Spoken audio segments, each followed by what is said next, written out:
नमस्कार बच्चों, ये फाइनल का सेमेस्टर 5 का खंड ख में समकालीन कविता की प्रवृत्तियां। जैसे पहली वीडियो में हमें इसकी अर्थ और स्वरूप का वर्णन किया था, अब हम इसकी विशेषताओं या प्रवृत्तियों का वर्णन करेंगे।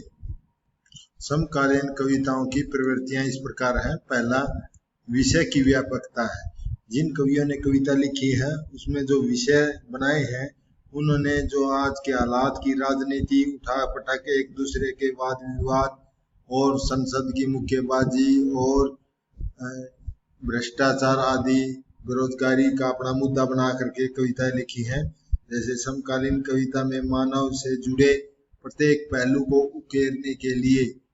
उकेरने का प्रयास किया गया। राजनीति की उठापटक, कभी कांग्रेस पार्टी है तो कभी बीजेपी, उन पर विषय बनाया है। और संसद की मुक्केबाजी, संसद में एक नेता दूसरे नेता पर हमला करता है, नेताओं की छल कपट, नेता किस प्रकार दूसरे की सरकार गिराते हैं, कभी उसमें मिल जाते हैं। अभी हाल ही में राजस्थान और मध्य प्रदेश में कांग्रेस की सरकार गिराने का जो उठापटक हुई है, तो कवियों ने इनका अपनी कविता में वर्णन किया है। राजनीतिक अपराधीकरण, मूल्यों में बिखराव और चरित्रहीनता, परिवारों की टूटन क्या होती है? कोई नई शादी होती है तो किसी की डिवोर्स हो जाता है, पति पत्नी में झगड़ा हो जाता है तो परिवार टूट जाता है। औद्योगिक क्रांति और सामाजिक विघटन, अंधविश्वास, विसंगतियां, ये सभी विषयों पर कविताओं में स्थान पा गए हैं। ये इन विषयों पर कवियों ने कविता लिखी है। यही नहीं, समकालीन कविता में अणु परमाणु अराजकता क्या होती है? जहाँ कोई भी सरकार काम न करे तो वहाँ अराजकता फैल जाती है। अतिबौद्धिकता, प्रांतीयता, निराशा, तनाव को भी अपनी कविताओं में स्थान दिया है। एक उदाहरण में देखिए, इस सुल्तान में हर आदमी उछक कर चढ़ जाना चाहता है, धक्का देते हुए बढ़ जाना चाहता है। हर एक को अपनी अपनी पड़ी है, चढ़ने की सीढ़ियां है, सिर पर चढ़ी हुई है। अगला दूसरा है दूषित राजनीतिक वातावरण। जो हमारा राजनीतिक वातावरण क्या है? नेता अपने स्वार्थ देखते हैं और किसी की परवाह नहीं करते। सबसे पहले वे अपने बारे में सोचते हैं, अपने लोगों के बारे में सोचते हैं, आम आदमी का ख्याल नहीं रखते। तो यही कहा है दूषित राजनीतिक वातावरण। आज का राजनीति हमारे जीवन के प्रत्येक पहलू में प्रवेश कर चुकी है। आज कोई भी मान ली इलेक्शन आ जाए तो हर आदमी, एक घर के भी एक जगह वोट गिरते हुए नहीं मिलेंगे। सभी कहेंगे कि मैं उसकी गिरूंगा, मैं उसकी गिरूंगा। भले ही हम संतर्त हो चुके हों, लेकिन बेरोजगारी है, भ्रष्टाचार है, घोटाला है और क्या है? शोषण। अब भाई भतीजावाद हमारा पीछा नहीं छोड़ रहा। जनतंत्र नेता तंत्र बन गया है। धीरे धीरे जनतंत्र से लोगों का विश्वास उठने लगा है। वोट की राजनीति द्वारा नेता लोग सत्ता हथिया लेते हैं और फिर 5 साल तक जनता का शोषण करते रहते हैं। हमारे राजनेता सत्ता प्राप्ति के लिए कुछ भी कर सकते हैं। धूमिल जी ने लिखा है, धूमिल जी ने संसद से सड़क तक एक कविता लिखी है, जिसमें कहा गया है, जनतंत्र एक ऐसा तमाशा है जिसकी जान मुदारी की भाषा में है। यह एक ऐसा शब्द है जिसकी रोज सैकड़ों बार हत्या होती है और यह भेड़िए की जुबान पर जिंदा है। जनतंत्र क्या है? जनता का जनतंत्र एक ऐसा एक तमाशा बन गया अभी। अगला है उदारीकरण। क्या होता है उदारीकरण? जो ग्लोबलाइजेशन बोलते हैं ना, ग्लोबलाइजेशन और इन्वेस्टमेंट होता है, उस नीति पर व्यंग्य किए गए हैं। आधुनिक युग में उदारीकरण का युग है, यानी कि व्यापार करता है, देश विदेश में होता है। परिणाम स्वरूप विदेशी कंपनियों ने भारतीय मानसिकता को एक प्रकार से गुलाम बनाना आरंभ कर दिया है। क्या कर दिया है? विदेशी माल, फोन भी विदेशी है और चाइना का तो बहुत माल आ रहा है। इसीलिए हमारे को क्या है? गुलाम बना दिया है। इस संदर्भ में धर्मवीर भारती ने अपनी कविता में गुलाम बनने वाले आपने पढ़ी है ना, धर्मवीर भारती की कविता, इसमें इसकी ओर से संकेत दिया है। लेकिन आज परिस्थितियां भयंकर बन चुके विदेशी कंपनी अपनी गिद्ध दृष्टि से भारतीय गांव और नगरों पर लगाए हुए हैं और उनके लिए भारत एक बहुत बड़ा बाजार है जहां वे अपना सारा माल खपाना चाहते हैं। तीव्र गति से बाजार बढ़ता जा रहा है। वैश्वीकरण का प्रभाव सर्वत्र देखा जा सकता है। इस संदर्भ में प्रभात त्रिपाठी क्या लिखते हैं, इस देश का खुदा ही मालिक है भाई, इस देश का खुदा ही मालिक है, देश का नहीं दुनिया का कहिए हजूर। क्या है, देश का नहीं वह तो क्या है, दुनिया का हजूर। धर्म और ईमान, खेत खलियान, ये सब क्या है, जिंदा मुर्दे इंसान को बेचते बाजार। जय बाजार जय बाजार, तेरी जीत और सबकी हार, तू है तो सब संसार वरना सब कुछ बटा धार। ये एक बड़ी अच्छी कविता कही हमने। अगला है नवीन चेतना का उद्घाटन। नई चेतना पैदा करना भी समकालीन कवियों का मुख्य लक्ष्य रहा है। समकालीन कविता में युगीन चेतना को विशेष महत्व दिया है। युगीन माने इस युग की, आधुनिक युग की। और नागार्जुन, राजकमल चौधरी, धूमिल और मुक्तिबोध कवियों ने युगीन रुचियों और आवेशों और वर्ग संघर्षों को अपनी कुछ कविताओं में विशेष स्थान दिया है।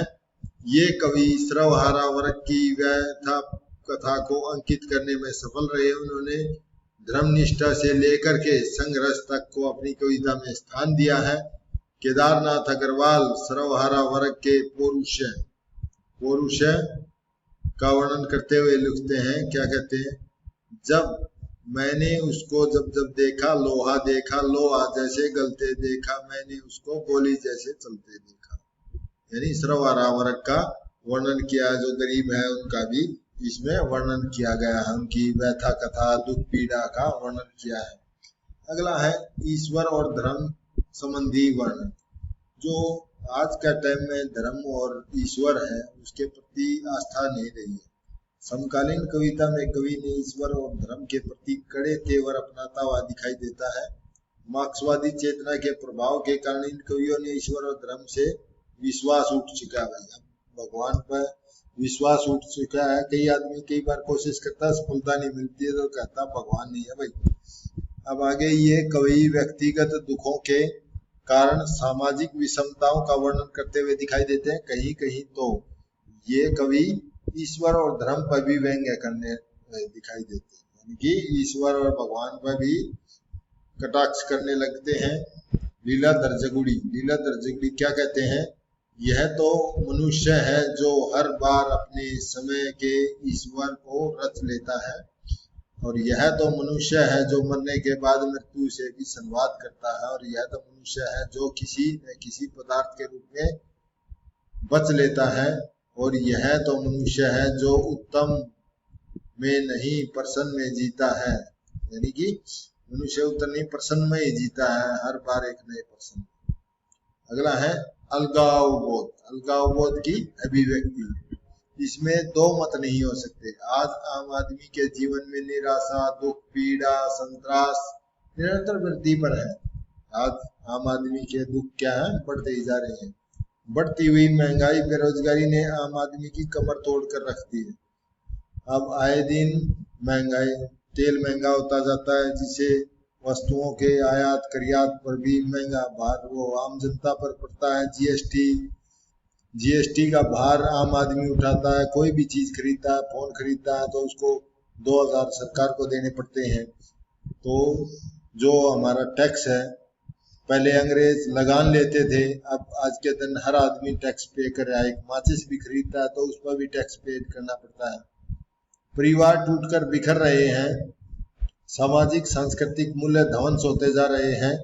फलस्वरूप मानव जीवन में अलगाव का शिकार बनता जा रहा है। मनुष्य में क्या है, एक दूसरे पति पत्नी में क्या है, टकराव की जिंदगी हो गई। अब कोई भी इकट्ठा नहीं रहना चाह रहा, सब अलग रहना चाह रहे हैं। नागार्जुन और रोहिताश्वर लोक धनवा कवियों ने मानव जीवन की इसी सच्चाई को उकेरने का प्रयास किया है। रोहिताश्वर कहते हैं, आज का आदमी सलीब पर चढ़ा ईसा और टिकती पर बंधा सत्य, हड्डियों में गाड़ी जाती कीले और टप टपकता रक्त। आज एक ऐसा ईसा सलीब पर चढ़ा है और आज एक सत्य और मर रहा है। अगला है समकालीन विसंगतियों का उद्घाटन। जो आज की विसंगति है, सम और विषम, यानी कि उच्च वर्ग और निम्न वर्ग को विसंगति का है, विसंगति है। समकालीन कविता में आधुनिक नगरबोध से उत्पन्न यंत्रणा, यंत्रणा माने पीड़ा का चित्रण करती है। इसी कारण जो आज का मानव कवि महसूस करते हैं कि आज का मानव के अंदर जो बिखराव उत्पन्न हो गया है, नगरबोध की ही फसल है। यानी मनुष्य दूसरे के प्रति संवेदनशील नहीं है, उनके दुख सुख में शामिल नहीं होता है। ये क्या है? नगरीय बोध के कारण ही है। नगर में रहने के कारण आदमी स्वार्थी हो गया है। आधुनिक बोध के कारण लोगों में अजनबीपन, परायापन और बेगानापन जैसी प्रवृत्तियां उत्पन्न हो चुकी हैं। संपूर्ण वातावरण ये विसंगतियों से भरा हुआ है। महानगरीय बोध ने इन विसंगतियों और असंगतियों को अत्यधिक बल प्रदान किया। विसंगति के कारण लोगों में आत्म निषेध भावना उत्पन्न हो चुकी है। राजकमल चौधरी विसंगति का चित्रण करते हुए क्या लिखता है?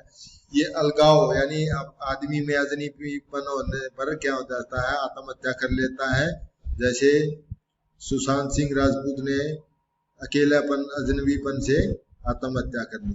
किसी ने मुझे अजनबी पर कहकर पुकारा है, किसी ने मेरी नियति को अभिशप्त ठहराया है।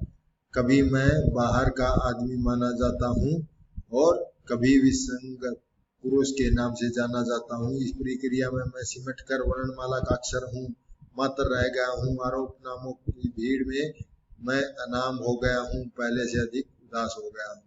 अगला एक और प्रवृत्ति है, यौन विकृतियों का उद्घाटन किया गया। इन कवियों ने समकालीन कविता में यौन विकृतियों का अत्यधिक महत्वपूर्ण है। श्रीकांत, राजकमल, धूमिल सभी कवियों ने अपनी काव्य में यौन विकृतियों स्थान दिया है। धूमिल ने अपने काव्य संग्रह संसद से सड़क तक कल सुनना मुझे, सुदामा पांडे में यौन विकृतियों स्थान दिया। कहीं कहीं तो ये नैतिकता से खिलवाड़ करते हुए दिखाई देते। इन कवियों ने नारी के सुंदर रूप का वर्णन किया है। संदर्भ में लीलाधर वियोगी क्या कहते हैं? स्वयं में नारी अधूरी पूर्णता पाती नर से, पुरुष के पुरुषार्थ को भी सार्थक करती है नारी। आजीवन सत्संग्रस्त नारी नियति। अगला प्रकृति वर्णन, यानी इन कवियों ने प्रकृति का भी वर्णन किया। आजकल आधुनिक युग बोध से जुड़ा समकालीन कवि अपनी नगरीय जीवन की निराशा, घुटन और यौन शोषण और अजनबीपन और टूटन आदि को अपनी कविता में स्थान देता है और वह ग्रामीण परिवेश को प्रकृति से झांकने की कोशिश करता है। ग्रामीण जो ग्राम है, ग्राम में, गांव में हम रहते हैं, प्रकृति में झांकने की कोशिश करता है। कारण यह है कि प्रकृति ही उन कवियों की थोड़ी राहत प्रदान करती है और वे महानगरीय जीवन के यथार्थ के घेरे से बाहर निकलकर स्वयं को प्रकृति से जोड़ने का प्रयास करते हैं। जैसे हमेशा उफनती अपने घाटों पर पत्थरों पर प्यार करती उस नदी से शुरू होते थे दिन की आवाज तमाम खिड़कियों पर सुनाई देती है। लहरें दरवाजों पर थपथपाती थी और बुलाती थी लगातार। ये कहा। अगला शिल्प। शिल्प में क्या भाषा शैली आती है? समकालीन कविता में भाषा जनवादी भाषा कही गई है, यानी कि शायद सरल खड़ी बोली। कवियों ने देशी विदेशी शब्दों से परहेज नहीं किया है। अपनी संवेदना व्यक्त करने के लिए इन कवियों ने मुहावरे, लोकोक्तियों का सफल प्रयोग किया। समकालीन काव्य में भाषा संस्कृत के तत्सम तद्भव, अंग्रेजी, उर्दू, स्थानीय भाषाओं के शब्दों का पर्याप्त मिश्रण हुआ है। इन कवियों ने शब्द भाषा कविता पर बहुत सारी कविताएं लिख डाली हैं। काव्य भाषा में नए अर्थ भरने का प्रयास किया है। समकालीन कविता की भाषा अभिव्यक्ति में स्पाट बयानबाजी के लिए भी प्रसिद्ध है। चंद्रकांत देवताले की कविता में क्या कहा गया है? मैं भड़बूजे की तरह उन शब्दों को कब तक फोड़ता रहूंगा, मस्तिष्क के भीतर मृत मछलियां में चुपचाप पढ़ता रहूंगा। मैं थिरकती हुई धरती पर लिखते हुए बसंत के साथ उस साबुत घर के सपने को कविता सौंपने चाहता हूँ।